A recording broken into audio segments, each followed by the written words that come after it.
Le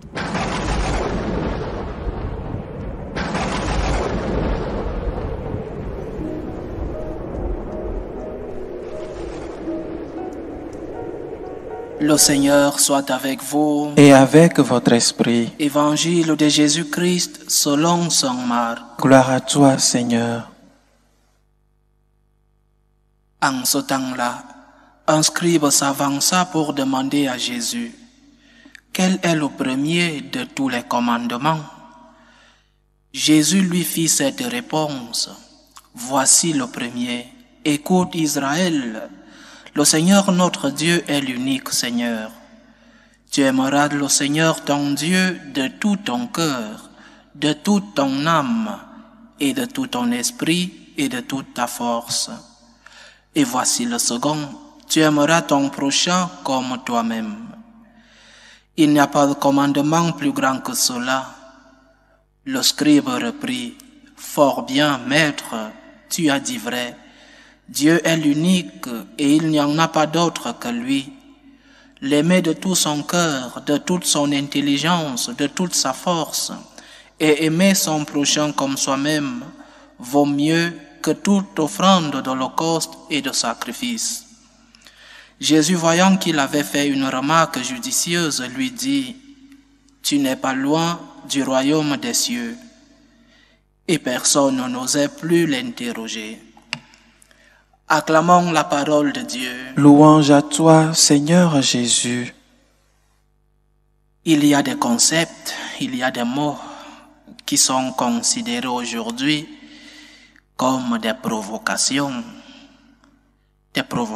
surtout dans la sphère morale. Commandement, mandat, obligation, devoir. Qui parle aujourd'hui des obligations, je répète, surtout dans la sphère morale. Parce que dans la sphère juridique, on parle de devoir, on parle d'obligation, mais sous la contrainte. Tu ne payes pas tes impôts, tu enfreins à la loi, alors tu sais qu'il y a un retour, la loi frappe. Tu sais que si tu as enfreint la loi, tu devras payer les conséquences. La police devant ta porte, par exemple. Mais du point de vue moral, peut-on parler aujourd'hui de commandement, d'obligation? Inconcevable. C'est une provocation. Qui es-tu pour me dire ce que je dois faire? Qui es-tu pour me commander ce que je dois faire de ma vie? Chacun fait ce qu'il veut. Je fais ce que mon corps me demande. Si j'en ai envie, alors je le fais. Nous sommes tombés dans l'esclavagisme des passions. Les impératifs moraux sont gênants et sont supprimés. Ce sont des provocations. Pourquoi dois-tu me dire ce que j'ai à faire? Et ceci, cette question ne s'adresse pas seulement aux semblables, mais aussi à une voix de la conscience et la voix de Dieu. Personne extérieure à moi ne doit me dire ce que je dois faire, parce que personne ne sait, ne connaît mes circonstances. Personne ne sait ce que j'ai envie le matin ou le soir. Et le matin, je peux avoir envie d'être un homme, et le soir, une femme. Chacun fait ce qu'il veut. Si je ressens, si j'en ai envie, alors c'est bon. Le Seigneur nous parle aujourd'hui des commandements. Et il est important de souligner ici que le scribe qui pose la question parle de commandements et le Seigneur revient avec le même mot, avec le même concept, commandement. Oui, nous avons des commandements. Nous avons des obligations, non seulement juridiques, non seulement respecter les lois de la société. Oui, nous avons des obligations morales Nous avons des commandements moraux et nous les acceptons. Et quand il est difficile de les respecter, nous n'éteignons pas la voix de la conscience. Nous ne disons pas « Pourquoi cette voix me dérange-t-elle » Nous ne disons pas « Qui es-tu pour me dire ce que je dois faire ?» Nous n'éteignons pas nos consciences. Nous demandons à Dieu de nous aider à les respecter. Quand nous ne les respectons pas, nous demandons pardon. Mais nous avons des commandements. Oui, il faut revenir et enseigner aujourd'hui dans notre société que nous n'avons pas seulement des obligations juridiques, des obligations envers la société, mais nous avons des obligations morales, des obligations envers Dieu. Et c'est un don. Avoir des obligations, c'est comme être illuminé sur un chemin. Avoir des obligations, c'est un don de Dieu, c'est une grâce. Avoir des lois, même morales, nous empêche de tomber dans la barbarie, nous empêche de tomber dans l'obscurité, nous donne un chemin éclairé, nous éclaire la conscience. Nous avons la lumière dans la conscience parce que nous avons des lois, parce que nous avons des commandements qui nous ont été transmis par le Seigneur. Quelqu'un est-il dérangé à cause de l'existence du code de la route, par exemple? Peut-être quand tu reçois une amende parce que tu as sauté un feu rouge, oui, là tu es dérangé du code de la route. Mais personne n'est dérangé du code de la route parce que nous savons tous que le code rend la discipline sur la voie publique. S'il n'y avait pas de code de route pour diriger le trafic routier, alors il y aurait du chaos sur nos routes.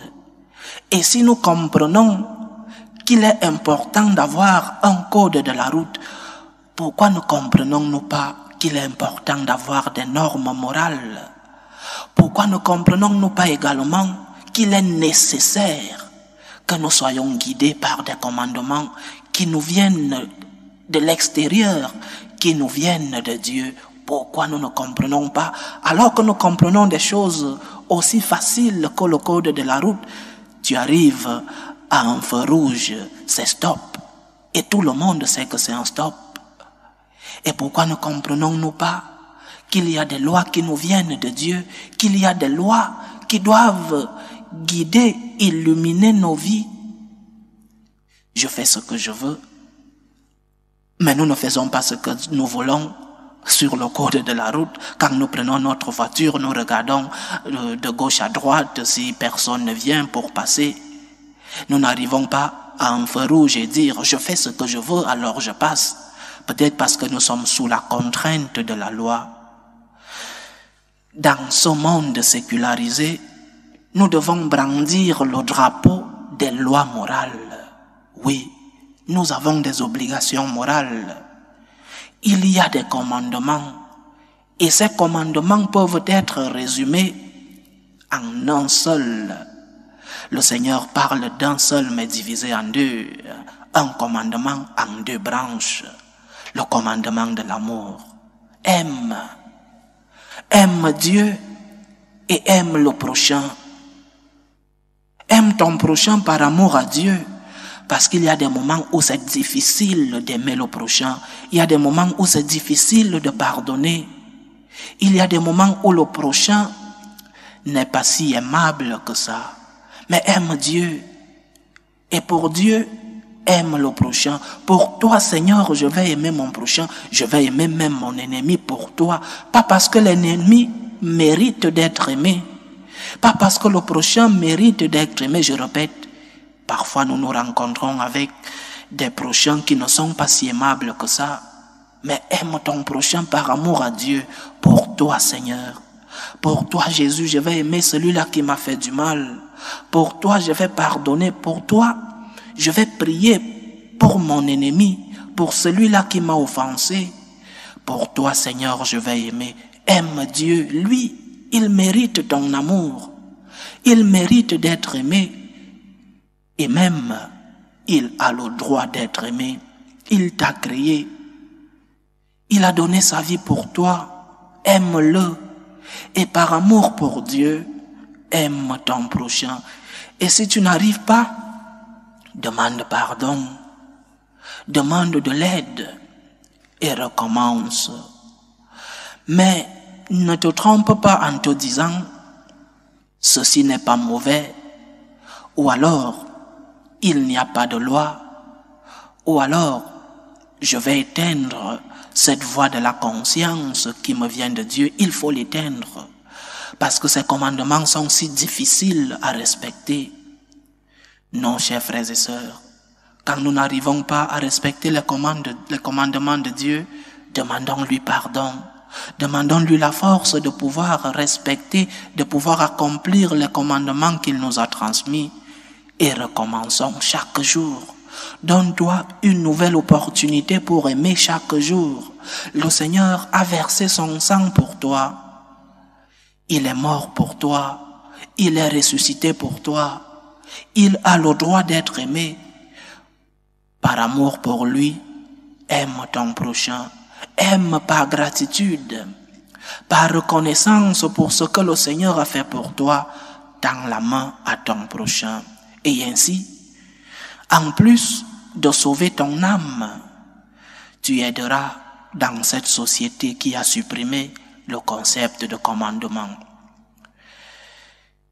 Aime ton prochain par amour pour Dieu.